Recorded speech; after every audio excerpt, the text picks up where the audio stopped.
Welcome home to USA Global TV and Radio, a place where dreams take flight, with authentic storytelling, diverse perspectives and meaningful conversations, where global stories unite and bridges are built beyond all borders. Discover world-class education, entertainment, hope and inspiration. Together, we're building bridges worldwide. Subscribe to our channel, USA Global TV. Download our app, USA Global TV. Be our guest or join our team. Visit usaglobaltv.com. Thanks to our founder and executive producer, Dr. Jacqueline Kerbeck. Music score by Yeffy Tang from Cloud Road Music.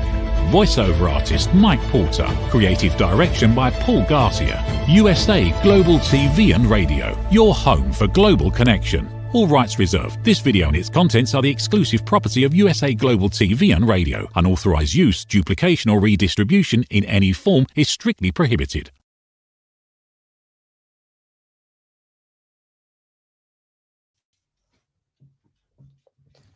Good morning, good afternoon, good evening, and welcome home to USA Global TV and Radio, where today's show is Authentic Achievements, and it is my absolute delight and privilege to be joined by the fabulous Danielle Fette.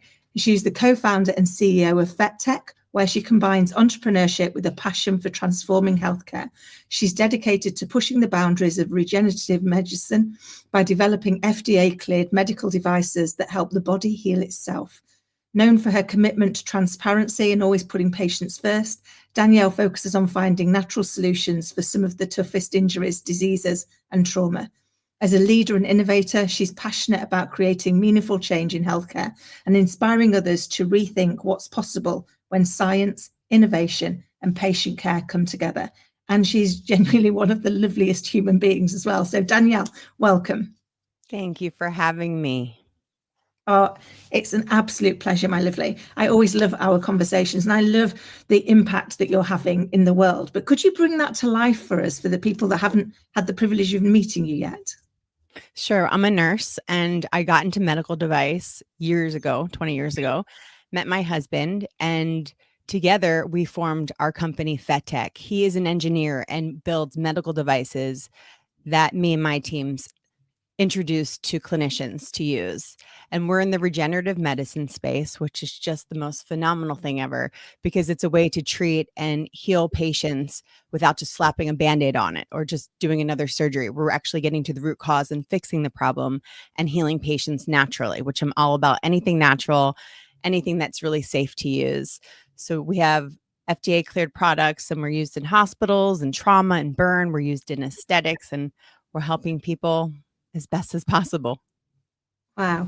I love your story and your journey and the fact that you've taken that passion and purpose so that we can actually help people heal at the cause, because very often it's not the cause that's fixed, is it? It's a symptom that we get to. So how does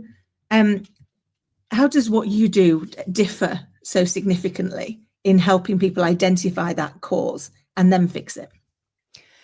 Well, when patients are injured, our bodies are we're genius, but sometimes we're deficient in certain areas. And our natural body, when I slit my finger and needed stitches, we naturally form scar tissue to protect our bodies from an infection. And when you use our material, it signals to the body to heal differently. Some patients aren't healthy enough to heal. Some patients have comorbidities. Maybe it's diabetes, lack of blood flow, whatever the other underlying disease state is, they're not able to heal at all.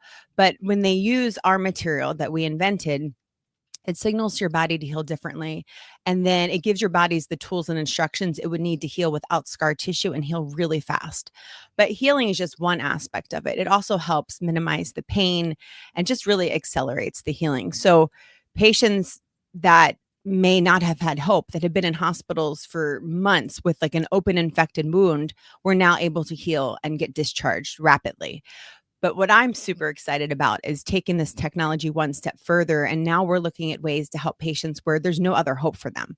For like spinal cord injury, can we regenerate the nerves, which the studies look really promising. And we're accelerating that project as fast as possible because patients that have had spinal cord injury, there's really no other options for them to help walk or regenerate their nerves. So my husband and I are really working on various projects within a variety of different health areas where patients need help. And right now, there's really no other options for them. Wow, it's amazing, isn't it? What not only what the human body can do, but what the human body can do when aligned with what technology is now enabling us to be able to do. And the fact that you're not only helping, you're giving back hope, which is so important, isn't it? When we are trying to heal from something. It really is. I mean, I started my journey in nursing, and then I didn't know, what my path was. I just knew I had a burning desire from the time I could walk to help people heal, which I knew was innate because no one in my family came from the healthcare world. They were entrepreneurs in the restaurant and food business. So I knew that was my calling and my purpose.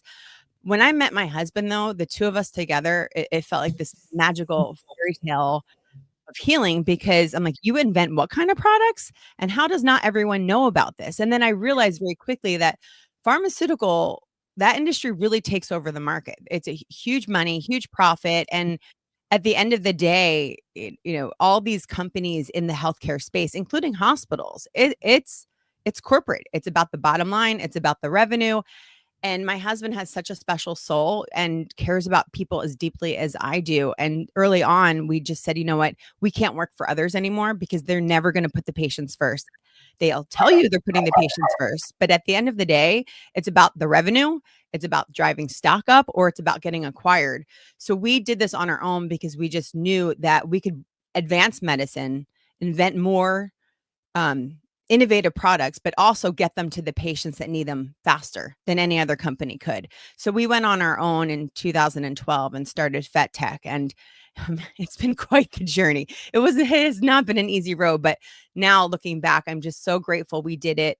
We did it independent of taking outside funding because we didn't want an answer to a board. And we saw really ugly behaviors working for others that, again, when the revenue was the bottom line. So we're in a really nice situation where we're independent, we're family owned, and we can make decisions and streamline our ideas very rapidly to make advancements in medicine.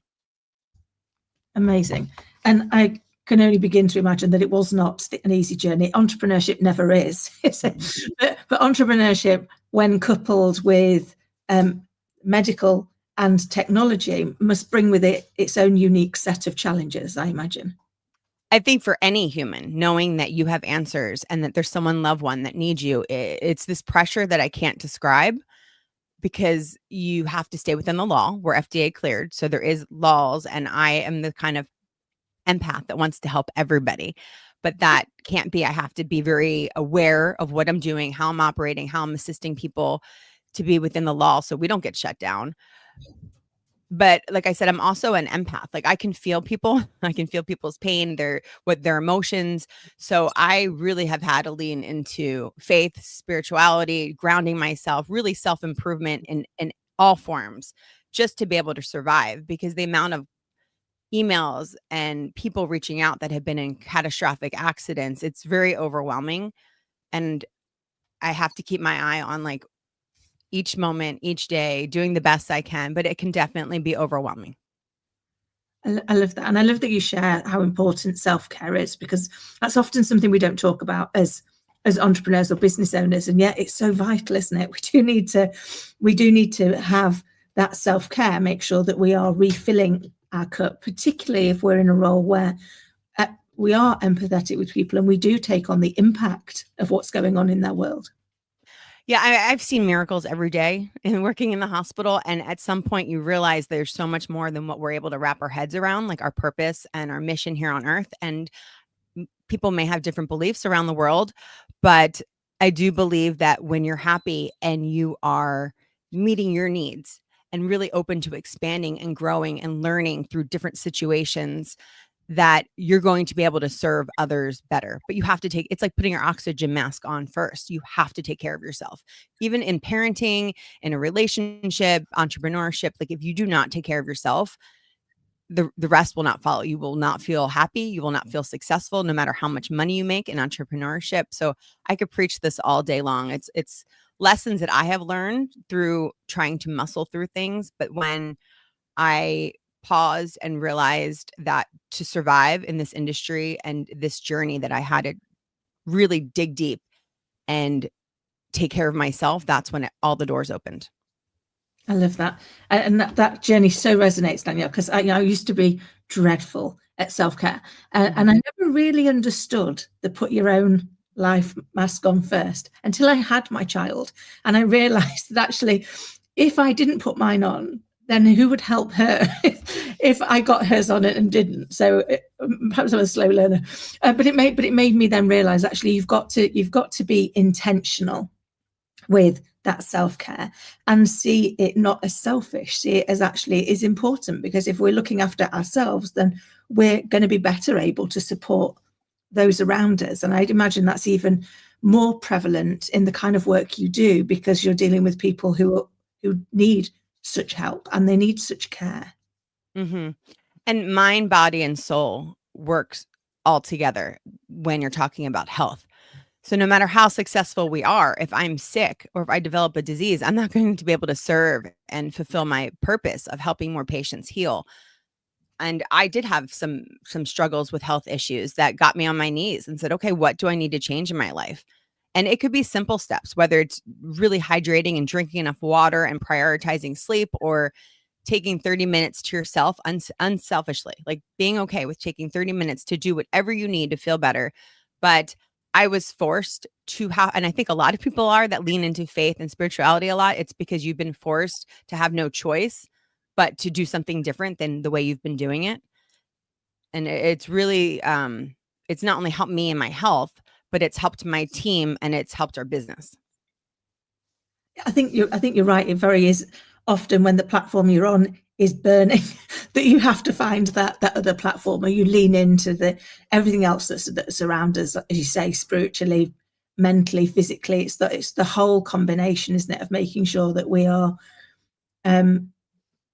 caring for all those aspects of ourselves, and we're understanding it through those lenses. And likewise, I had a couple of occasions where it wasn't until illness kicked in and made you stop, forced you to look at things differently, that actually you took a step back and really did consider what's going on in your world, and actually how intentionally are we spending our time? Because I think often the world's so busy and life is so busy that we can get swept along, can't we, in the busyness, in the hustle, without necessarily taking that step back and being mindful of, is this how we really want to spend the time we've got here? Is this really going to be what gives the biggest impact, positive impact on the people around us, the people we're here to serve? So how did you take that step? How did you make sure that you were able to build that grounding and that self-compassion into what you do, and therefore encourage it into what your team does? Mm-hmm. I started just soul searching. I'm going to have to during COVID, we had discovered that the product that we put into patients had antiviral properties, and one of them was with enveloped viruses. COVID is an envelope virus. So here we are, the world shut down, and we discover through our testing that you could potentially inhale our product and treat COVID as people are dying left and right. And I remember being on my knees in my closet, which I am recording in right now, and crying and praying, like literally praying, like, I surrender. Like, what am I supposed to do? There's people dying. We lost our best friend to COVID in the hospital. Like, I could have helped him. And it was just this overwhelming feeling. And I just had to like breathe and realize, okay, there's something greater than me here. Like, the fact that this is happening to us and our product can help people heal as incredible as it could, and I just surrendered and was like, what can I do? Talking out loud to whatever you believe in, whether universe, God, something. Like, I know that we didn't just stumble upon this for no reason. And I want to serve people as best as possible. So I'm going to follow your lead.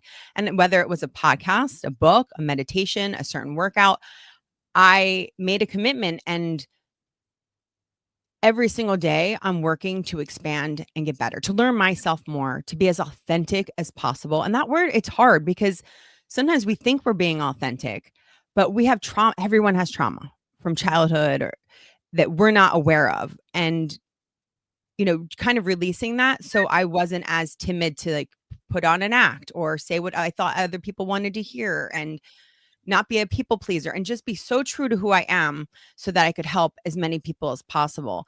And then with my team, it just kind of trickled down. I started attracting different people to the business, different business partners, different employees. There was a different quality of person because I do believe that like attracts like. And when you come from a place of more grounding, more confidence, and less desperate, look, when you start a business, you want to make things happen and it's really scary. There's little money involved and you know time's a ticking and you have to make things happen. And there was a period of time I was attracting people that and today I would not even talk twice to them, but it looked like good opportunities. They may have had an in, they may have had whatever it was, the background that I thought we needed. Instead of listening to my gut, listening to myself, I kind of looked at the dangle carrot and was like, oh, that looks like a good opportunity. But now that I'm more grounded and I'm pausing and I'm listening to my emotions guide me, I'm able to make clear decisions. And I'm a big believer in if I pause to make the decision, making no decision is a lot better than making the wrong decision. Because in the past, before I got more spiritually evolved, if you will, I would rush into a situation super eagerly excited for the outcome. And then I'd be like, oh, I just made a horrible decision. And now I'm trying to backpedal out of this business decision. So I've really learned to just go a little bit slow and steady wins the race. It's a marathon. It's not a race. And I'm really trying to enjoy the ride, enjoy the little steps in the right direction instead of putting my eye on the prize for the end result. Because then you get to the end result and you're like, well, now what? Yes, I love that because I think it is about that going inwards. We have to go inwards to go outwards, don't we? And it took me a long time to realize that. So I was constantly looking outward for growth, for what else I could learn, for what else I could develop. But actually, until I went inward to realize what I already had, that I wasn't using, that I wasn't being honest about because I was afraid of what people might think or wanting to be a people pleaser, you suddenly realize you're the one causing your life to go off course, aren't you? And actually, when you take that moment and just pause and listen to what's really going on within, to all the bits, then you're right. We do. I think what we put out comes back. The energy changes, the people change, and all of a sudden, things just seem to fall into alignment, don't they? They really do. I'm so proud of the people I surround myself with now. And they say you become like the people you surround yourself with. We have a very lean team. We structure it like that on purpose because I believe in overpaying and getting people that have so much heart and soul and so much potential where your morals and values are aligned. And then those people can run circles around a huge team. But when you have a small team, you can expedite things quicker than if you have, it's like having too many cooks in the kitchen, even though I don't cook. That's probably a horrible analogy. But if you have too many people with too many personalities, it stunts growth. And that was my frustration working for other companies. I recently heard the CEO of Airbnb and I was like, oh, this guy's the first one that's speaking my language where get a lean team, get the most capable people, take care of those people, nurture them, and you'll flourish. And that's kind of how we operate. But in doing that, I was able to slow down and focus on them and their development personally and professionally, because I don't separate. When they say like life work balance, I don't believe that there's a separation.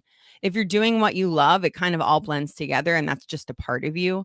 So even within my team, I'm constantly encouraging them to do things that make them feel good and expand, whatever that may be, whether it's to get more creative, to take more initiative on their own, to read a book that may be inspiring to them to push themselves a little bit more. But I think it's really important in entrepreneurship and relationships in general that you lift each other up. I think that's so true. And I love that actually what you're doing is you're modeling what it is that you're trying to help them to achieve as well, which is you're growing, you're developing, you're investing in being the best version of you, and also showing them how important it is for them to do the same, invest in being the best version of themselves. And I think that's how teams grow together, isn't it? They have that common purpose. And I love the part that really spoke to me was that alignment of values. Because I think if our values and our morals and our purpose align, we are unstoppable. Mm-hmm. I don't look at resumes. I actually hate them. And I can tell you earlier on my career, I could make my resume attract any job I wanted. I know how to spin that. And you can make me look as horrible on paper, as good on paper as you want. But the truth is, I want to, within the first couple minutes, because your energy introduces yourself, within the first couple seconds of meeting someone, I know if this person is worth investing further in conversation or my energy or my time. And I really believe that's so important. I know a lot of other executives would go in with preconceived, like, this is who I want based on the resume. And I would kind of chuckle to myself. But again, in corporate America, there's a lot of lip service. There's a lot of, talk is cheap. I hate talk. Like, show me, don't tell me. I'm not a words of affirmation kind of girl. I'm like, show me how you feel and what you want to do. So, I learned a lot of things working for others that I knew I wanted to do differently. I was really good at paying attention when I worked for the other Fortune 500 companies, huge medical device and pharmaceutical companies. What I would never do as a manager or a director or at my own company. I love that. I think we learn so much, don't we, by observing, by seeing the impact people have. I've been very lucky to have worked with some amazing leaders over the years, and some dreadful ones. And you're able to look at it and go, I'll take this bit, that bit's all yours.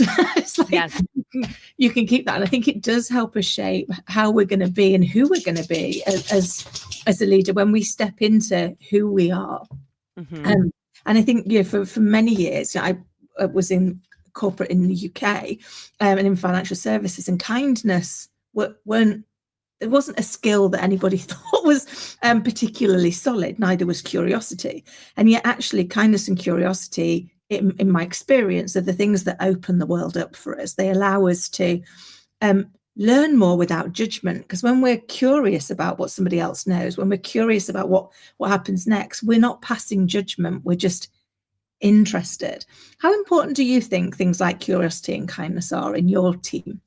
Oh, I think it's key, but I also think in the corporate world, it's looked as a sign of weakness. So you can be kind and you can be curious, but you can also have very strong boundaries and be very strong in your role. And I've watched peers change who they are in a corporate environment versus a personal environment. And again, getting back to being authentic, I think it's so important to know who you are and be able to treat people equally. And anyone that knows me will tell you, I don't care if you're the janitor or you're the king. I'm treating you the same way. I either like you or I don't. I get vibes on people, but I give everyone respect. We're all here on round trip tickets. We're all here and we're all going to leave one day. And I want to treat others the way I would want myself and my family to be treated, period. So I would never have anyone work on my team, no matter how skilled, no matter how good, if they didn't desire to learn and grow. It wouldn't be inspiring for me. So if they weren't curious, I wouldn't be inspired to want to work with them.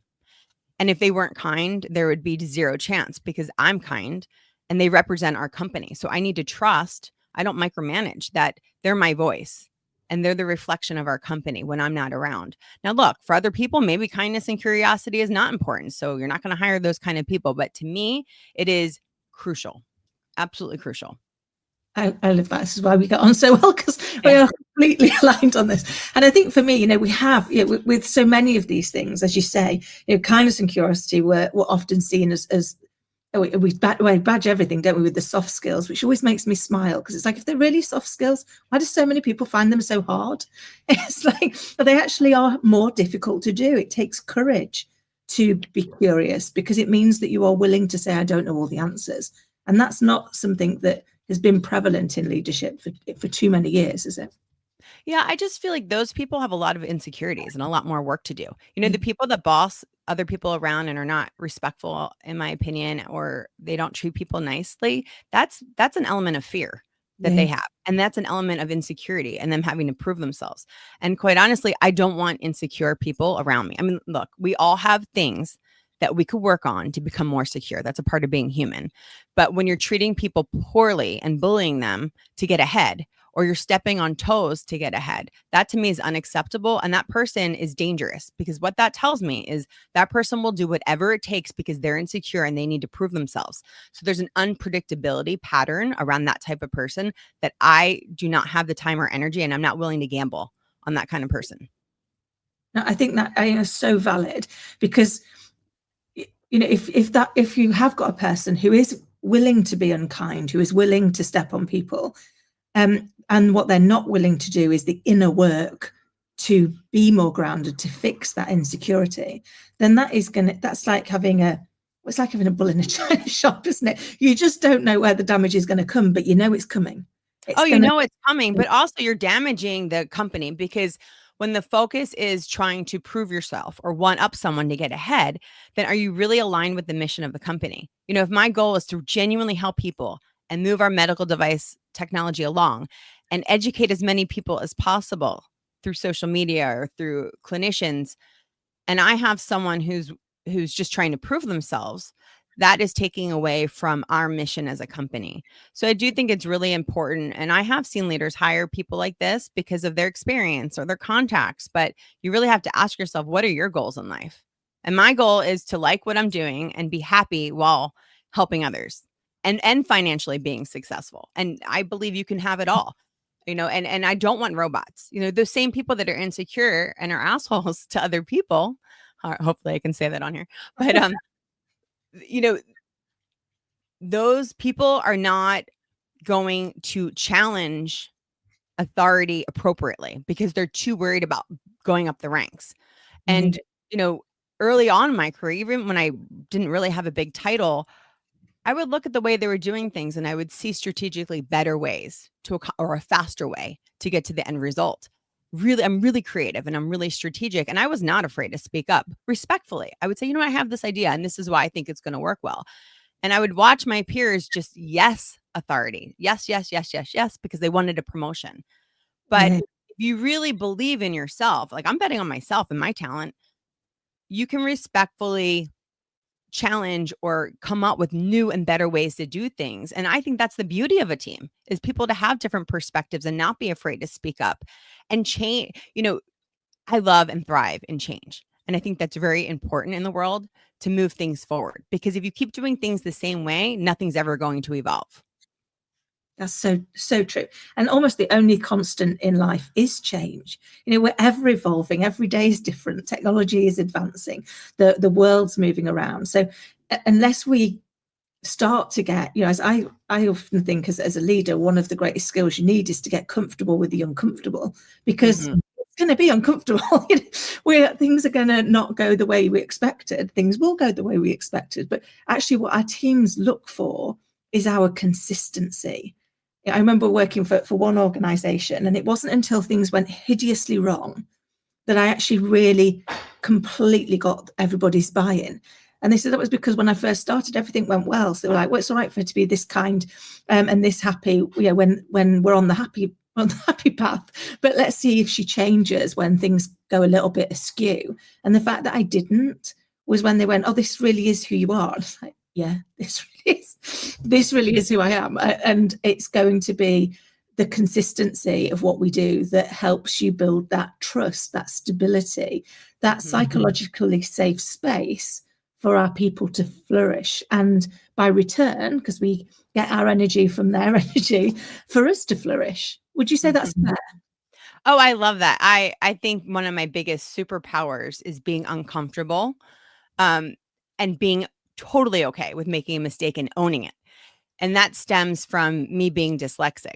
Growing up, I knew how smart I was, but reading and writing is extremely challenging for me. So I spent my younger years in school constantly feeling embarrassed and trying to figure out how to fit in and not feel less than everyone else around me. All my friends were so smart and they could read. And then I realized, smart comes in different packages. I can't take a test. And I really had to finagle my way through university. Luckily, I played sports, which got me in the first place. But I have no shame in my game. Like, I am so comfortable with saying, I have no idea, but you know what? I'm going to find out because I'm so resourceful and I know how to get the answers and I know how to figure it out. And I'm used to failing and I'm really good at picking myself up.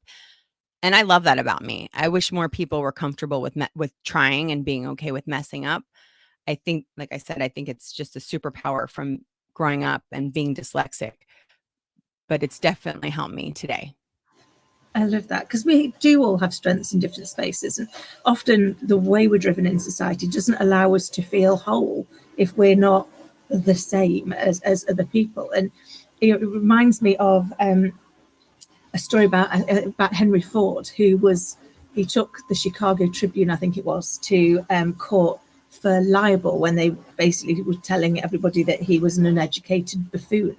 And while he was in that particular court case, and they were asking impertinent question after impertinent question, he eventually got very frustrated and said, can I just say, I've got this wooden box on my desk, and at the press of a button, I can summon to me somebody who can give me the answer to any question I could possibly want.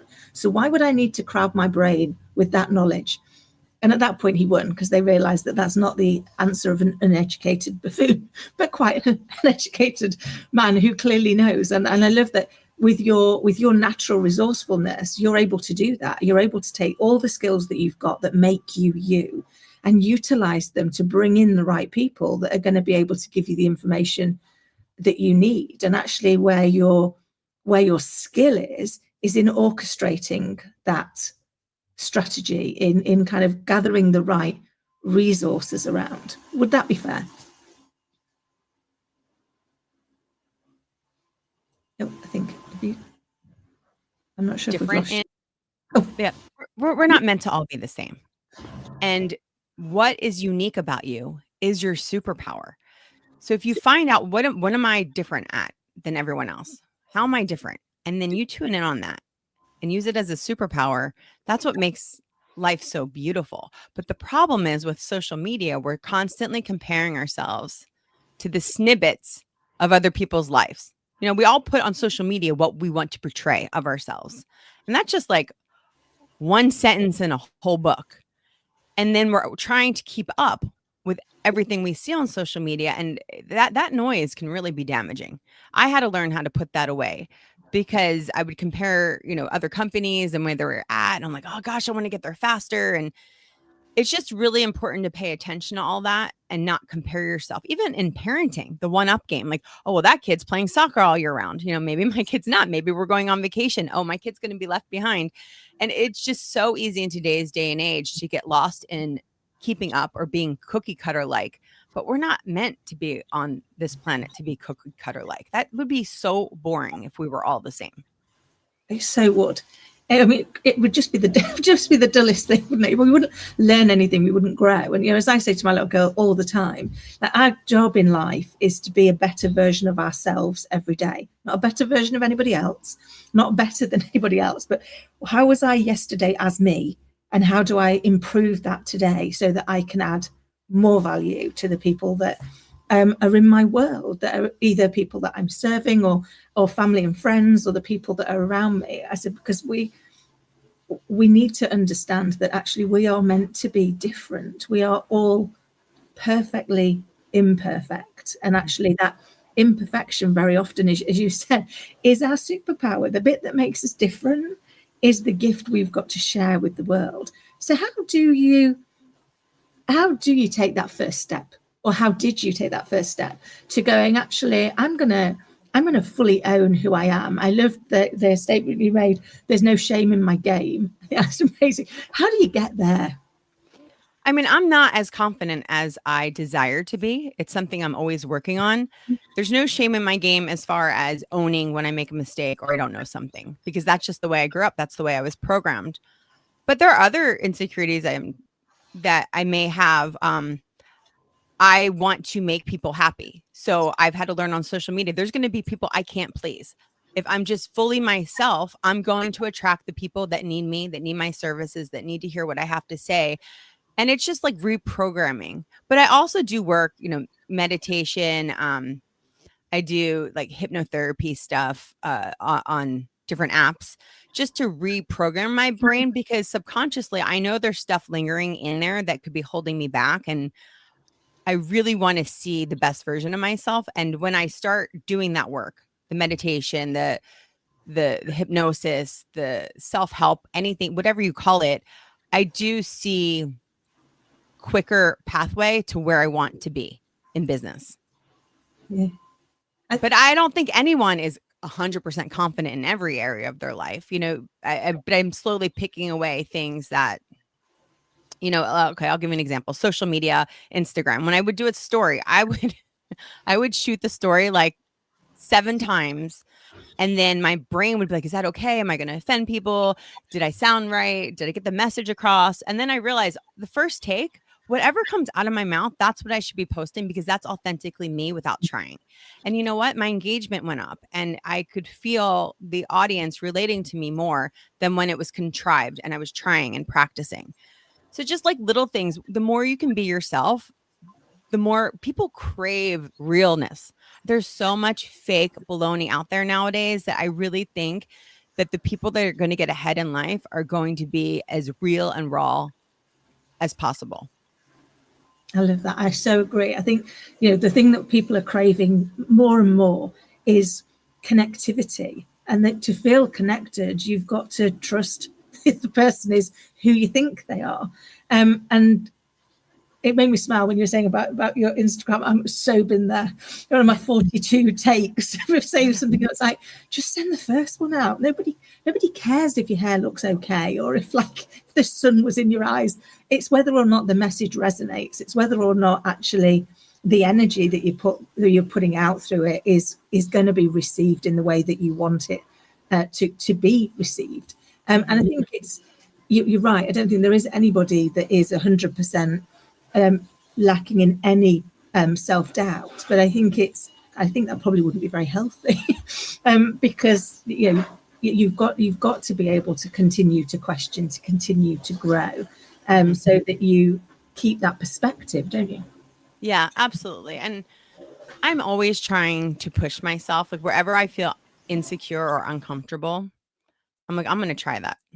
I don't even, it feels so scary. I mean, and I don't mind speaking, but like my first podcast, I was so worried about what I was going to say and how it would come out. And I made myself, and it was a big radio show in New York that I did. It was my first one. I have no idea how that became my first one. But it's so important to do things that are uncomfortable to grow. It's so true. Yeah, as I say to Scarlett, we go through what we grow through what we go through, but you've got to go through it. You've got to be present. You've got to push yourself into those areas where you're like, why am I doing this? How am I going to? Because I'm very conscious that she's watching. So if I'm not willing to put myself in uncomfortable positions, in places that are going to force you to grow, then I'm teaching her to stay small as well. Totally. I mean, that first podcast, that was live from New York, and it was on iHeartRadio, my first podcast. And then they started with, okay, we're going to put a prompt, read about yourself and for your intro. And I can't read. Reading is really hard. So what I would do if I was not live was I would like read it very, very slowly and have it memorized. And then I would have pretended I was reading. So I had to tell them, like, listen, guys, I'm dyslexic. I don't think you want me reading this. Can I we figured it out. But it was a really healthy experience. And I think being honest on air was the greatest thing ever, because guess what? 1 in 3 or 1 in 5 people are dyslexic. And there's a lot of other people out there like, oh, I can't read that well either, or hiding behind that. And I think being authentic just helps everyone else. It normalizes being okay with not being great at things. I love that. And I love that whatever, you find a way through, you find a connection. Forgive me, Pudding really wants to connect with you, Danielle. So he's desperately trying to give me a sock right now. Not for Puds. And I'm really conscious that time's just flying. And before we go, can you share with the audience how they can work with you and who you help? Sure. We help any patient that has an injury, a wound, like an opening in your skin that will not heal, or you want to heal without a scar, or, I use it with CO2 laser for beauty aesthetics. There's a lot of ways we can help heal the skin. Go to our website, fettech.com, and you can look through our different companies and reach out that way. I try on my social media platforms, Danielle Fette, to get back to everyone, but keep in mind, this is a medical device. So you do need a prescription from a doctor, and we just do our best to help everyone. And I can't thank you enough for coming on and sharing all your insight and your inspiration around how we actually reconnect to self and use that to shine our light in the world. Thank you so much. Thank you for having me. It's been a pleasure. I look forward to our next conversation. And to everybody listening and watching, I hope you've found today's episode to be as insightful and inspiring as I have. And until next time, take care. Every woman carries a story of strength, of purpose, of light. Through her courage, the world is transformed. Through her grace, generations are inspired. This is Iconic Women. Within Every Woman Lives a Goddess, a celebration of brilliance, beauty, and empowerment. Join us every Wednesday at 11 a.m. New York, 4 p.m. London time, only here on USA, Global TVR, and radio. Featuring the iconic Dr. Jacqueline Kerbeck, honoring voices that shine across the world. Subscribe to our YouTube channels, USA Global TV and Dr. Jacqueline Kerbeck, to watch and engage with all our content. World-class education, entertainment, hope, and inspiration. Ever dreamed of hosting your own TV show, sharing your story with a global audience? Now's your chance to shine. At USA Global TV and Radio, we make it easy for you to create, host, and broadcast your very own TV show. Whether you're a storyteller, entrepreneur, or industry expert, we help you bring your vision to life. With our exclusive interview, live streaming, and podcasting training, you'll gain the skills and confidence to captivate your audience. Our global platform ensures your voice is heard worldwide. Join our community of creators who are already making an impact, one show at a time. Step into the spotlight. Host your own TV show on USA Global TV and Radio. Book your discovery call today at usaglobaltv.com. Copyright 2025 USA Global TV and Radio. All rights reserved. Terms and conditions apply. To learn more, visit usaglobaltv.com. Thank you, viewers and listeners of USA Global TV and Radio, for joining us today. We're honored to have your time and attention as part of our global community. At USA Global TV and Radio, we believe in the power of authentic conversations, meaningful connections, and creating a world of possibilities together. Want to be part of something bigger? Join our team of elevated listeners at usaglobaltv.com, a space where your voice matters and your ability to listen transforms relationships. Stay connected with us across all our platforms for thought-provoking discussions, expert insights, and empowering stories. Subscribe to our channels at youtube.com/c/USA Global TV. Follow us on social media and explore the endless opportunities we're creating for growth, learning, and inspiration. Together, we're not just broadcasting, we're building bridges and changing lives one conversation at a time. For inquiries, contact us at info@usaglobaltv.com. Music by Johnny Dies. Produced by Executive Producer and Director Dr. Jacqueline Kerbeck. Voiceover by Mike Porter. Creative Direction by Paul Garcia. All rights reserved. Copyright 2025. Visit usaglobaltv.com to view our full terms and conditions.